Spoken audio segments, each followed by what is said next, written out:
I think New York as well, and she's describing mostly the intimacies, the wayward, right, like staying off the straight path, the wayward intimacies of Black women, mostly, and she really describes the ways that non-normative intimacies, which could be intergenerational intimacies, which could be interracial intimacies. They could be queer intimacies in whatever form. It could be sex workers and their intimacies or their money making or both. That this actually led, in the case of Black women around the 1900s, this led to direct criminalization. So your non-monogamous portrayal of life would be taken as a excuse, basically, to either incarcerate or to put you in correctional facilities, which could be either a facility or a white woman with a nuclear family correcting you. So here you see what am I saying? Yeah, so here you see that the affect and the effect of monogamy has been huge, which I'm just bringing as also a reminder that yes, one ring to rule us all, but of course the ruling is differentiated, is affects in differentiated ways, and different embodiments and actual levels of safety. And for me, non-monogamy is actually, as someone who has been interested in transformative justice and prison abolition and all the ways that we could reimagine or continue to imagine justice in different ways, non-monogamy and safety and the way that they collide and potentially depart from each other somehow are also a really important aspect. And one way to not individualize it, but actually allow for a sense of something broader than the individual, is indeed not to say that, okay, monogamy is the norm, but actually this is not completely true at the same time, right? It is the norm, but it is a power, it's a norm that is through power relationships. And if we look at actually how people are living, this is not actually the case. Just as whiteness is a norm, that is not on a physical level actually the norm. So here also the necessity to denaturalize ideas of monogamy or sexuality, right? Like sexuality in so many ways is very important. And I would really love to recommend Undoing Monogamy by Angela Wiley. I'm sorry for all my North American contextual references, which is really my lack. Because Angela Wiley, I hope that I can reproduce it even just a little bit, describes a research. It's so difficult, it's so absurd to me that it's hard to describe it, but where there's research with voles, which are kind of like mice. Voles, yeah, they're like a special kind of mice. I don't know, special. We are all special. Where they basically try to correct promiscuous behavior. So how they identify promiscuous behavior is basically if, okay, they let two voles fuck. So we're talking about a heterosexual context. At least how this is, because that's what they think that intimacy starts with. So they let them fuck, I'm just going to say it like that. And then they see if the vole moves around in this cage that is highly monitored, like there's many elements already changing people's voles' behavior, people's voles. If the vole, the male vole moves to the other female, I'm sorry, it's really hard to even say these things, then it's a promiscuous vole.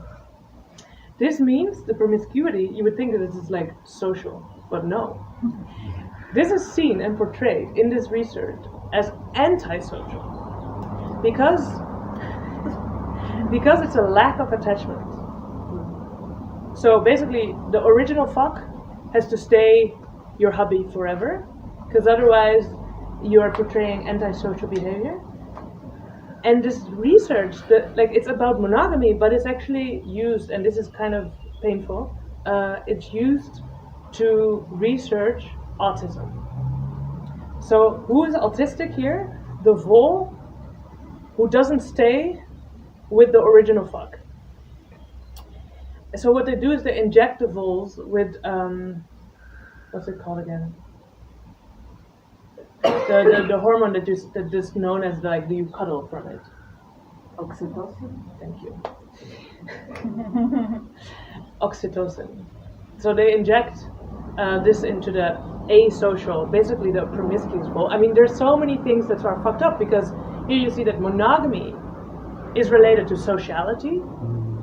Non-monogamy is anti-social, and not just that, like not just this measurement and this rule, as you said, but also this has to be corrected. Like this is a problem, and this is diagnosed as a form of researching autism. So here you see that this idea of monogamy as a natural quality. Maybe to add to it, the reason they use voles is because in nature they tend towards monogamy. Relatable to humans. Okay, I'm just gonna stop talking. I think it's clear. Yeah. Yeah.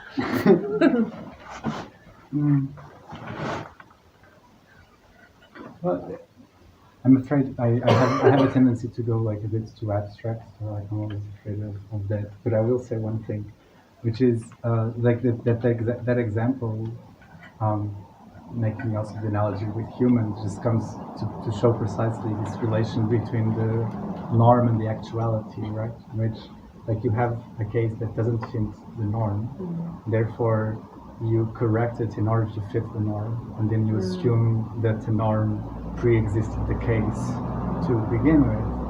And this is kind of the interesting thing with all of this, and when you talk about the denaturalization of monogamy, which is, if you really think about like the ideal of monogamy and the ideal of the couple form, the ideal of the complementarity of two people, the idealization that the other person is going to be everything for you, it's going to be your best friend, the person you enjoy talking with the most, the person you want to have sex with for the rest of your life, the best sex, nothing can like overcome it in any other way, like everything, like really literally everything. And that this is also a state without disruptive movement whatsoever. It's just going to happen forever and ever in the same way. I don't think I know anyone like this. Like it just doesn't exist. So this norm is actually like an empty center. The thing that is supposed to correspond to the majority, or the thing that is supposed to correspond to like the norm in the Gaussian way, like the norm as the thing that happens the most. It does? It does. Go for it. But it does because people create their own narrative about things that comes from this narrative. Yeah. So it does exist, but that doesn't mean it exists in a satisfactory way or in a happy way, or so. But there is this self-creation of this importation or of the narrative, and people commit to it. Yeah. In a very they give it reality, so it does. It is real. That's the sometimes twisted and fucked up thing. Is it that they're trying to convince, to talk with someone to show them there are alternatives to that narrative, self-imposed narrative. Mm-hmm. I think my point. See if I'm understanding this correctly.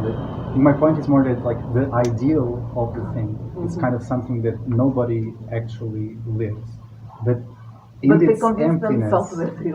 But in its emptiness, it constantly produces something material, which the attempt of living that ideal. So it's not that monogamy doesn't exist. Like this is not what I'm trying to say. No. It is that like this kind of like the center of it. It's an empty thing that then it must be completely and constantly created and recreated by exclusions and inclusions to maintain that powerful so sense. It's not empty because it's the ideal itself. So it's always in a constant.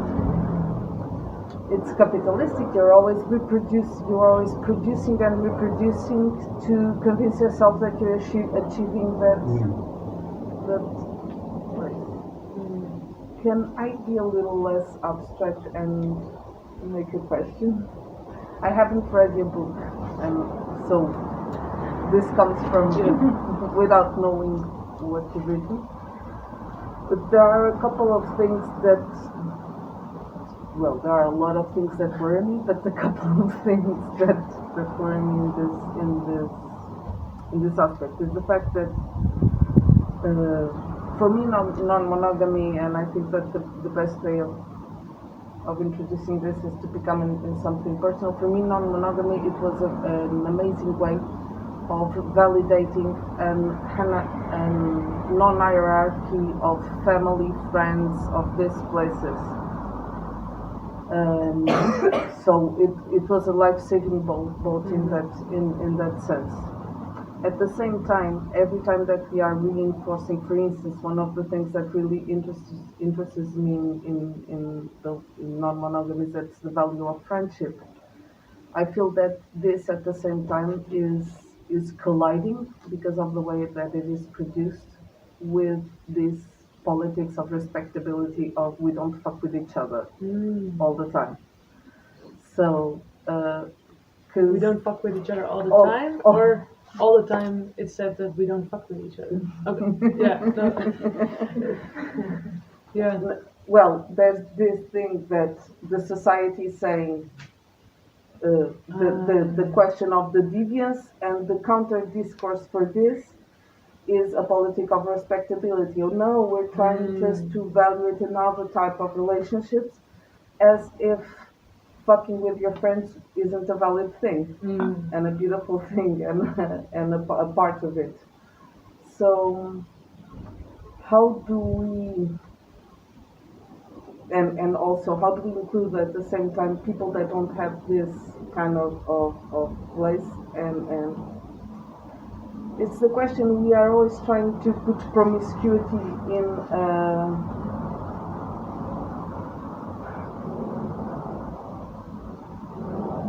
we are at the same time that we are trying to unmount this bad idea of promiscuity. What I see in some of the discourses of the non-monogamy community is this cleaning up of we're not talking about sex, we are not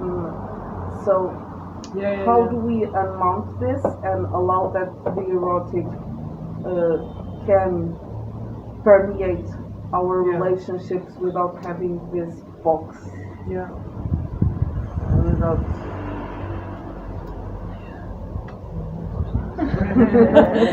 I mean, this is so interesting. I mean, I have like multiple answers to this, if they are even answers. Because personally, I got where I'm in the trajectory is that I try to talk less about sex because of the hijacking that happens. That it's all about sex in the public discourse. So I think it's more about like the proximity to who you're talking to, right? Which brings me then on a public level to this question of, but this may not answer in any way, but this is how, for me, it changed. Actually, the notion of sexuality and sex, and the idea that, oh, it's all about sex, and then the defense, no, it's not just about sex, and then the potential of being getting into this respectability where you're saving non-monogamy from its dirtiness, right? Like you're saving queerness from its dirtiness, etc. And I don't want to do that in any way. But I honestly don't think that this is something necessarily that has to be legible to the larger audience. Okay. So, and I think I'm saying that now as somebody who has written in Dutch, where in the Netherlands, the book, funnily enough, reached a large audience, and the Netherlands is very small. And so you need a larger audience in order to publish basically anything, because otherwise you really you don't have readers at all. Where when you, I mean, it's a bit generalistic, but it's kind of true.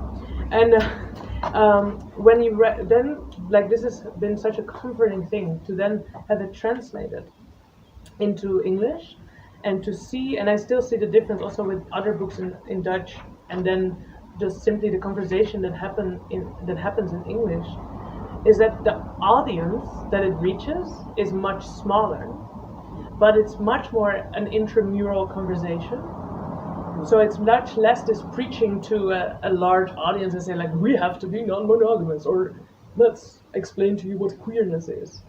And it's much more a conversation among people in a way, because the subject then draws a different kind of, I don't want to say different kind of people, that's ridiculous, but there is a skill conversation here that has to do with legibility, I think. And personally, I'm like done with trying to avoid talking about sex in order for it to be hijacked and to be like, oh, you're always talking about sex. While I'm also, I think we're beyond the idea of respectability, like we're beyond this idea that if you're saying it's not just about sex, that this becomes a respectability. At least so I imagine it. That this is not, that you don't get stuck in respectability, but you can talk about care, that you can talk about distribution and redistribution. Okay. But it's also important to talk about desire and not sex, maybe in a way that in such a boxed way, or not in a way as the larger audience will read what sex is. But I think that there is a fine line, and it is very dangerous the way that we are taking that, because we are also associating a lot sex with romance at the same time that we are doing this politics of respectability, and differentiating what is sex, what is friendship, what is romance, instead of opening to the melting pot it can be, and the blob it can be.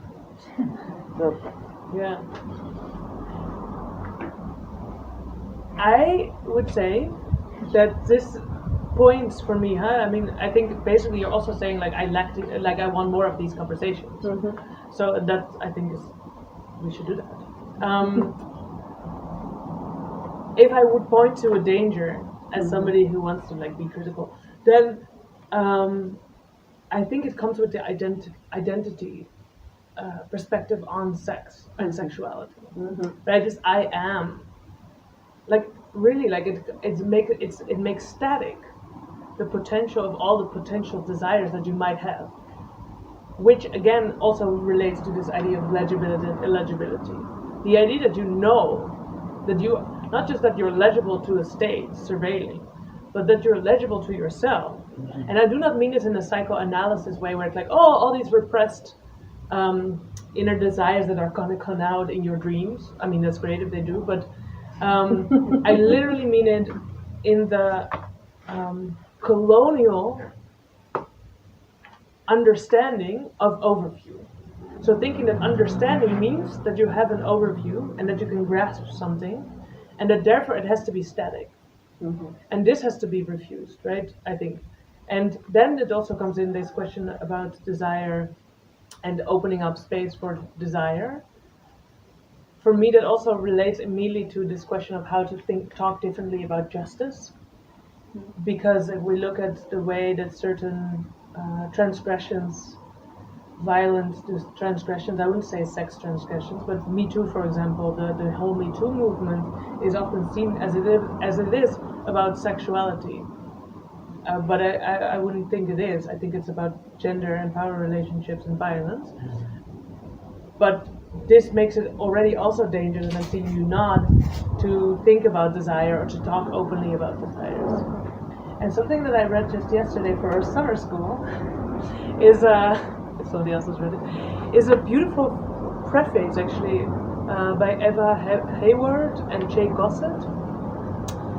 When they write about, they have done a GLQ, did I say it right? the transgender. TSQ. TSQ. What is the trans studies? Trans Status Quo. Huh? It's the TSQ magazine. It's Trans Studies Quarterly. It's a really good journal, actually. And they edited or they invited authors for a transgender and AIDS issue. And in the forward, and I might be completely getting it wrong because this happens, right? You interpret something exactly. If it's not static, then this might happen. And they talk about this, the way that the impossibility to talk about AIDS has allowed somehow the possibility to talk about transgender issues. So in the 90s, the ability to talk about transgender as a discourse. So not thinking that in the 90s, of course, it's not like the first time that trans people arise, of course, but that this becomes a discourse, that this becomes something that we can talk about, especially also in academia.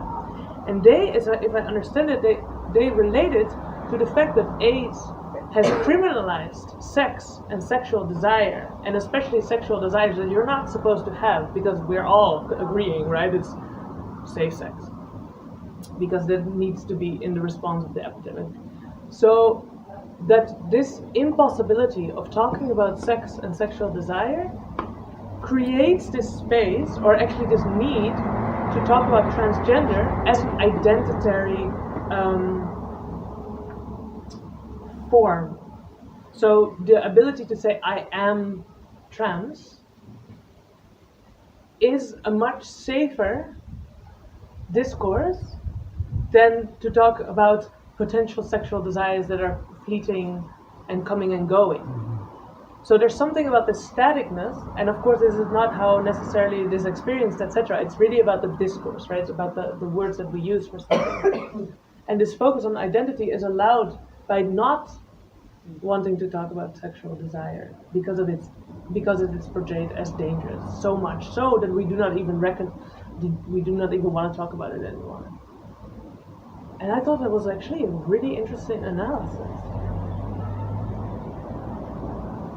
I'm looking at you like for affirmation, but to me this was I don't know. I'm just, there's a lot there in terms of the identity as something that is now allowed to talk about. Like it's better to say I am this, even if it's non-normative, than to live with something that is non-normative and illegible or not to be understood. Yeah.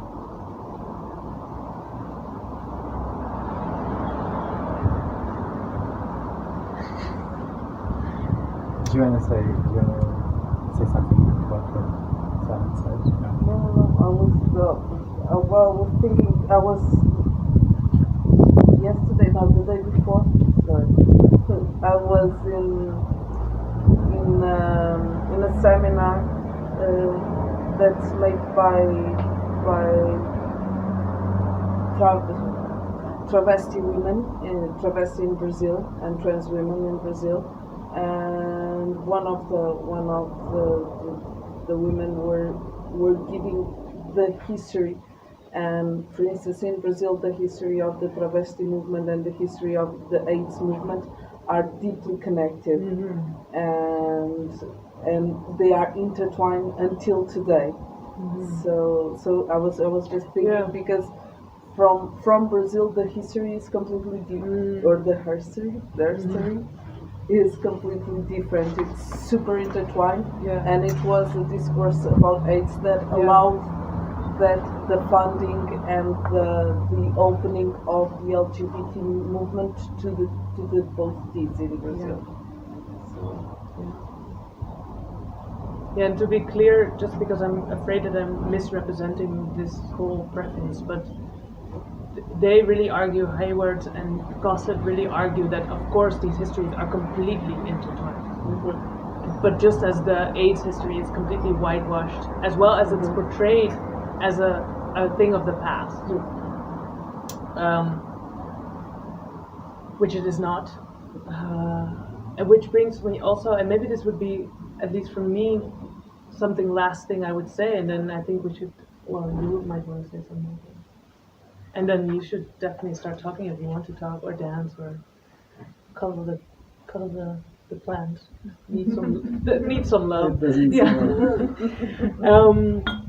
But because you said tomorrow or yesterday, maybe the day before, I just thought that maybe one more thing to mention that we also talked about, and that I feel non-monogamy is important for preaching non-monogamy, is this question of time, and this idea of linear time that relates to what I already mentioned, right? This what is in polyamorous discourse, it's called the escalator, the monogamous escalator, where the escalator is this electrical stairs where once you get on it, you can only go up. It only moves one speed, one temporality, and if you want to get out, you cannot until you get at the end. You just fall off, kind of like it's. And it basically means like you go from the first Tinder dates to dating to getting serious to monogamy to. I always mix up the order because I try to stay away from it so much. But the living together, getting kids, God forbid. Marriage earlier. Yeah, marriage earlier. Okay, whatever, you know what I mean. So the escalator in the book Playing Monogamy, I relate this escalator to this linear time, right? That this frame of things moving from one phase into another, and the expectation that what you leave behind is past. So literally the language of exes, of having an ex. This idea that, I'm glad that I had my ex because now I'm a better person for it. I've learned, so now I'm a better person in this new relationship because my ex, I've learned from that. So this, like literally, like trying to get the escalator in, but this linear notion that informs in many ways how we tend to think. So again, this also relates to this conversation around AIDS and the way that it's portrayed as something in the past, and that it's not just that we have this linear notion of events happening in the past, which of course also happens with any historical narrative. In the North American context, this is very clear when we think about slavery, right? It's presented as something that happened 400 years or 300 years ago, and then it's over with the abolition. And of course, this is not the case, because it's breeding in the structures that are around. And so there's a deep power to this idea of the past and closing it in the past, as well as moving towards the future. And this linear notion of time, it can be in many ways, right? Like Denise Ferreira da Silva talks about it in a way that time is not just time, it's also spatialized. So we look at the world and we divide it into third world and first world, where third world is behind. Like it's a literal place in time. This is how it's being portrayed. And that the first world would be the first world. I'm not saying this that I actually agree with it, but would be in the present and in the future. Yeah. And on a very practical level, this also relates to the idea of sustainability in relationships. So how long have you been together? Oh, only 3 months. Okay, that's not hard. So it's not serious. So even there, on that level, it plays a role. And personally, how I start, like on a very concrete level also, I would say that for me this notion of time and fucking up this linear notion of time and making it more circular and therefore allowing for different layers of reality to be present at the same time without enclosuring one element of reality in order to transgress into another or something like that, really actually helped on a very practical level with jealousy, for example, when I was experiencing this. Now I'm presenting it as if it's in the past. No. Not tomorrow, I'll be jealous again. But where I was realizing that in like when I would live monogamously sometime, that I thought it was understandable that I would not be jealous of the ex of my partner because they were not together anymore. And because that is basically like an understanding, like, oh yeah, you cannot be jealous of the ex, like it's already the ex, so why would you be jealous, right? Like that's a normative understanding. And when I started to like layer this time over each other, I was like, well, what does it even fucking mean that this is an ex, that this person is defined as an ex, right? I could still be jealous of this person or not, because you could imagine them already being present now. Like, I don't want to get comfortable in this idea of pushing somebody in the past. Does that make sense? And it helps me a lot. Like, I don't know, yeah. No, I get it. Yeah. And also when I'm not jealous, I'm like, I should be jealous because like so many things are, and I don't mean jealous actually, because I'm not really good at giving concrete tips or examples, but it's more this notion that even when you think you're monogamous, everything is also really present and happening at the same time. So I think it's about dismantling singularity as a validation or as a measure of value. Yeah, it's actually There's actually a moment in the book that I really enjoyed when you're talking about the basis of monogamy in the notion of comparison, and the idea that so often we like lean into monogamy, like we depend on monogamy because if we are the only ones, we cannot be worse or like less good or worth less than the other person because we are the only ones. So we need to. But it's obviously like it's an extremely flawed sense that you again have to constantly have the effort to maintain. Right? I wanted to say two quick things. One is that again, like I might have a tendency to abstract a tiny bit, but one thing that is really cool about the book as well is that it's not just I'm doing the promotional discourse. Yeah, wow. Thank you. It's not humble of you to do it, but I can. But it brings in like a lot of anecdotes, a lot of moments, like some kind of rule of thumb tip that are not kind of laws for you to live your relations, but like almost a try this now kind of situation, and it just reads so well. It's so. I don't know that you can take an anecdote from your personal life and from there like talk about spatiality and how it's related with monogamy. I think it's a really great achievement. And the other thing that I wanted to say is asking like if anybody else wants to say anything or like wants to comment on something or add something or ask that the focus turns to something specific.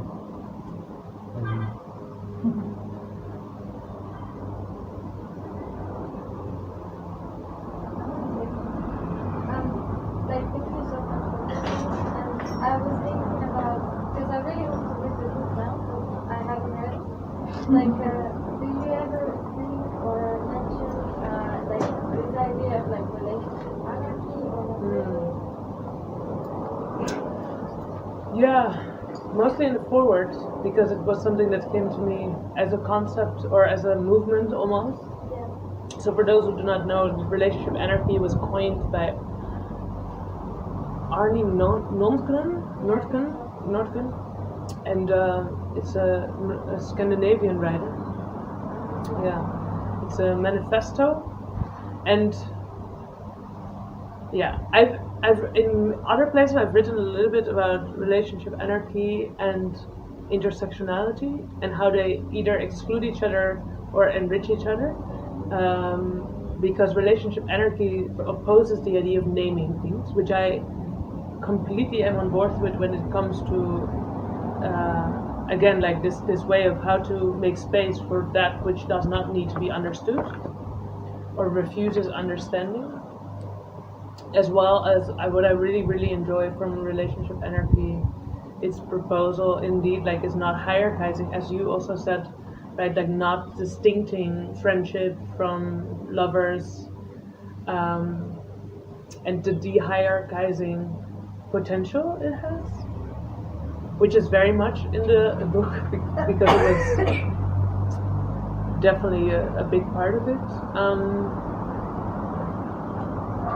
Yeah, I would be super curious how you feel about it, because for me what potentially is difficult about it no, let's say it differently. Because it's as a doctrine, right? Like this is the thing. If we start approaching anything as a doctrine, it becomes a bit of a problem. But where I criticize it in relationship to sort of intersectional politics is that it preaches a kind of equality from this anarchism, which I think is a bit, anarchism has a history of inequality. That doesn't, so it basically says don't correct your partners, which is nice if you say it like this, like, don't correct people, that's nice, that's anti-policing potentially. But I think it becomes a problem when you think you have to treat people equally. And I mean this in the sense that that there are differences and that there are historical and political backgrounds and trajectories and positionalities that affect how certain things in a relationship will be understood. So in the writing I did about it, it's, for example, I take the element of time. So I'm always late, and I've had people correcting me in many different ways. Welcome and to I Portugal. usually, You're home now. yes, and I usually don't assign to this. You know, I usually say like, I'm sorry, I cannot be on time, and this is not a disrespect to you. It's not personal. It really is not. However, I've also had it when I was relating with somebody who is black, and this person told me, yeah, it really offends me if you're not on time, because you're not appreciating my time, and my time is in this society always not valued. And this is the moment, of course, that I thought, okay, this is the moment where I feel that the correction is completely valuable, and that I'm super grateful that you actually put it out in space and, you know, want to even share this criticism instead of withdrawing. So for me, but maybe I'm completely misunderstanding relationship anarchy, but this is my one point of criticism that I have, I think, is about this equality and this idea of not correcting. Because I think we live in such an unequal society, unequal in so many ways, that, and if you do not want to date or relate homogeneously, you're gonna have to have space for corrections. And how you do correction is in very many different ways, right? And I personally prefer a correction that is part of a political discourse, even if it doesn't always come out like that. Because it might just start with saying like, fuck you, you're late. Right? Like sometimes we cannot also formulate this, and I think this actually points to another problem of non-monogamy and especially polyamorous discourse, where we get to the respectability again and this ethical non-monogamy. It's like, okay, who the fuck knows what ethical is in this fucking world, right? Here we come also to monsters. So I mean, there's a huge claim in that, especially if you're a settler in the US. Like, really, like, who's defining ethical?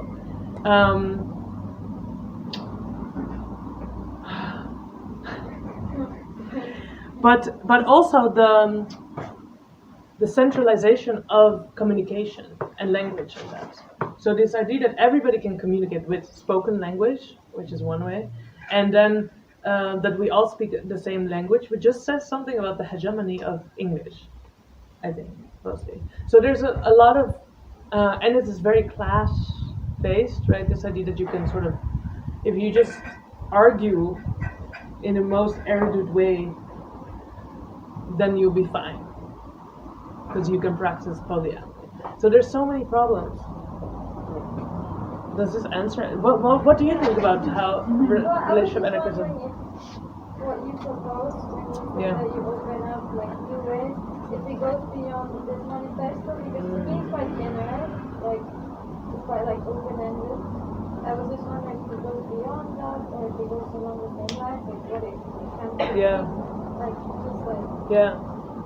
Well, as a book pitch, and you can better say this, I would say that it's more philosophical based. So where the but still with anecdotes, right? Yeah, but with anecdotes, yes. No, yeah. Because where you say the relationship anecdote, like the manifesto is a manifesto. It says these rules almost, where it's like anti-rules. Yeah. And then I would say that how what I hope to try is that for me, like in all of the writing, whether it's non-monogamy or not, it's about like applying philosophy so that it immediately makes clear that there's always a subjective necessity for analysis. Sorry if that sounds abstract. I mean to say that it needs to be implemented because there's no such thing as a universal philosophy, or there's no such thing as a universal truth or a concept, or it's like, so by applying it to your own life, my own life, or somebody else's with consent, there's first of all an embodiment that I think is super necessary, that it doesn't become an overruling, again, the ethical non-monogamy, like, okay, here are the rules. There's something really nice as well on the, I think that like this non proposal of like the form itself, and there are bits through the anecdotal, but also through the Wheel of Five and stuff like that, and there is a part in which there's a suggestion of how to go about things. That it's kind of this kind of contingent suggestion. It's like this is a first moment. It's not saying like this is how you go about it. But there's also something in the way that Simon is proposing things that allows for a multiplicity of experimentations. There's like a really good sentence in the beginning of the book. I really like it. It says that this book is about figuring out, but not figuring it out. So this kind of sense of like you explore, you navigate, you figure out things, but you're not trying to figure it out. You're not trying to find out like what's the best way of doing this, or to get to a final solution or a final situation. And this connected this kind of like mantra, slogan, soundbite, I don't know, that I've been repeating for myself for years now, which is the necessity of creating spaces that are comfortable enough for you to experience the uncomfortable, to experience and experiment the uncomfortable. And this is actually not like an extremely difficult activity. It's not easy at all. Like none of what is being proposed here is this kind of well, look, there's a much better, pleasurable, and easy way of doing everything that you can do. No, like it's actually quite hard. It can be also like extenuating and exhausting at sometimes, and sometimes you might want to like go back and find comfort again. But the idea that you do not try to find another principle of organization, another order, but instead find a movement of relation with the principle of or of the order that creates potencies that go beyond like a list of pros and cons. I think. I guess it's just my issue with printing sometimes that it's like I really like doing it, but then it's like okay, we're already decided. Now what? Like, what do we actually do? How do we relate? Like, it's also important. But I'm really curious to read it.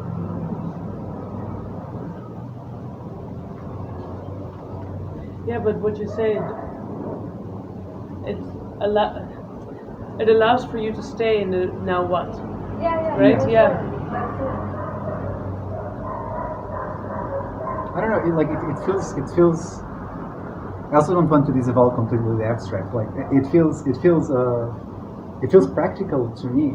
You know, because I don't think that Simone can tell me like now go to your relationship and ask your partner this question. But there's something about the way of talking that tells me like, oh, actually, I have 5 questions that I want to ask already, and then we'll go from there. But for example, with the example of being late, I think it's a very right. very like, yes, this is exactly what we should be doing. Right. But that functions through enumeration rather than assertion. I think this is something that is interesting as well. Like instead of saying, do this, the anecdotal side of it says like, here's a bunch of things, and like constellate like what's your own practice in the middle of this. Yeah. I don't know. Yeah. Every time that I've had like relations that, well, I think I've only had relations that don't fit exactly in monogamous terms, and it was always like such a difficult thing. Like it was not always, but often it was a difficult thing to kind of mobilize. But it was also potentiating in that difficulty. Like we would try something and then figure out if it worked or if it didn't work, and then sometimes we'd also establish some rules to make sure we were both or the three of us comfortable with something, and sometimes things went really well, and sometimes they didn't, and we'd have to like retreat a bit to make sure that we were. There's always this kind of play. I don't know if that makes some sense. Which, yeah. Yeah, and I think the playing monogamy, since you said play, the playing monogamy, and the reason that there's a chessboard on the front page. Oh, that's what it is. Crooked, yeah, it's like a crooked, how do you say, like a crooked box. There. Love the designer Yin Min Wong. Playing monogamy, I think what is important to continue, but this is maybe not when you're practicing immediately, but is that to understand also what you were talking about together. Like this ideal is that the ideal creates that you're striving for it. So therefore, it doesn't make sense to say like, oh, monogamy. You know, like one of the first arguments against monogamy is like, oh, it doesn't work anyway because nobody's doing it because everybody's cheating. Yeah, this is true, but whatever. Nobody's going to give up monogamy for that, because it's actually the ideal that keeps people, as you were saying, striving for that or striving. Well, what I would, as a way not to just try and be in the now what, and to do this non-monogamous practice, whatever that fucking means. I do potentially personally want to criticize monogamy, and the way that I would do it is not to say like, oh, it's just an ideal because look at how everybody's cheating, or not, but are unhappy or not, blah, blah, blah, is by focusing on or emphasizing this playing, so that the monogamy becomes a play too. Mm-hmm. It's not just that we are figuring the shit out and that we are exhausted, therefore. Of course, we are discriminated. We cannot get our partners through the borders with a pandemic. All of these things are super real. So, of course, you're going to get exhausted from all of the different pushback, from the erasure, the ignorance, and I mean the ignorance, not in ignorance as a noun, but as a sort of the ignoring of as a verb. Mm-hmm. But I think if I were to criticize monogamy, which I do, then I would continuously push on the fact that how are you playing monogamy? So how's monogamy working for you? Yeah. How are you idealizing monogamy? What is the ways that you're thinking about monogamy? Oh, what kind of arrangements did you make with your monogamous partner? Like, just like questioning monogamy. Because it is a play, right? Like, it is not something that comes from the earth rumbling through till we all get it. Like, and yeah, this emphasis on play, for me, this is a counter response, like a way to not to normalize myself, but to actually denormalize the norm. Yeah. Can I read Berline's sentence now? Yes, because you said it much. So, a conjunction of the things happened this week really beautiful. This talk was going to happen, and then an amazing theorist and writer died, Lauren Berland, who wrote a lot about affect theory. That's how you do it. You get up and you stretch. It's nice. And she was really amazing. And then Joanna, who is back there, sent me like a quote from Berland, and it also helped. It happened that the quote that she came across was also like about non-monogamy, so I just wanted to share it because she's such a good writer. She says, rather than hate the couple form or love the couple form, say, here's what being in a couple can do, and here's the other things I need in order to flourish. Then you start to think of yourself as having a capacity to produce many kinds of patterning and attachment to the world. The problem is always that queer life is exhausting, because you kind of have to make it up all the time. There are so few conventions to rest in our cruise in. At the same time, it's also really exciting to think you could be inventing something that will work better than the forms of efficiency that we call normative. And it just, I don't know, it really fits. Rest in power. Yeah. I think, does anybody want to say something else? Should we close? Have a drink. Have a drink. Chat in the corners. social distance, Social- socially, Hi. mingling socially distant. Mingling distantly. Cool. Are you good? How are you feeling? Thank you so much. Yeah. Yeah, really. Thank you, baby. Woohoo! This is the last one.